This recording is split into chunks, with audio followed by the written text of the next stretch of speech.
எப்பொழுது திமுக ஆட்சிக்கு வந்தார்களோ அப்பொழுதே நாம் அதிர்ச்சியில் இருந்து இருக்கின்றோம். இப்ப ஜாபர் சாதிக் நமக்கு அதிர்ச்சி கொடுக்கல. திமுக வந்த பிறகு நமக்கு தெரியும். நமக்கே சாதாரணமா முகம் சுளிக்கும் அளவுக்கு என்ன தெருவோரத்தில் தேவையில்லாத யாரோ நடமாடுறாங்களே, எதுக்கு பள்ளிக்கூடத்துக்கு செல்லக்கூடிய குழந்தைகள் எதற்கு பியர் பாட்டிலோட ஒரு போட்டோ திடீர்னு வருது, எல்லாம் திடீர்னு பார்க்கணும். ஒரு அரசு பள்ளியினுடைய மாணவ செல்வங்கள் அங்க இருக்கக்கூடிய ஆசிரியர்கள்ட்ட தகராறு பண்றாங்க, கேட்டாங்க ஒரு பியர் பாட்டில். ஏன் குழந்தைகள் நம்முடைய சகோதரிகள் அவங்க அந்த பியர் குடிப்பதை போன்ற புகைப்படம், பள்ளிக்கூடத்துக்கு செல்லக்கூடிய அந்த புத்தக பையில தேவையில்லாத விஷயங்கள், இதையெல்லாம் அதிர்ச்சியாக 33 மாத காலமாக பார்த்து கொண்டே இருக்கின்றோம்.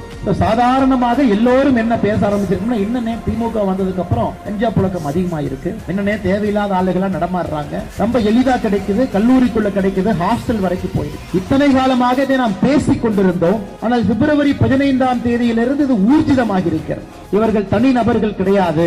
இந்த ட்ரக் என்று சொல்லக்கூடிய இந்த போதை வஸ்துகள் விற்கக்கூடிய இந்த கும்பல் ஒரு அரசியல் கட்சியினுடைய நிழலில் தன்னுடைய சாம்ராஜ்யத்தை விஸ்தாரப்படுத்தி குறிப்பாக தமிழகத்தினுடைய இளைய சமுதாயத்தை சீரழித்துக் கொண்டிருக்கின்றார்கள் என்று நாம் படித்தோம்.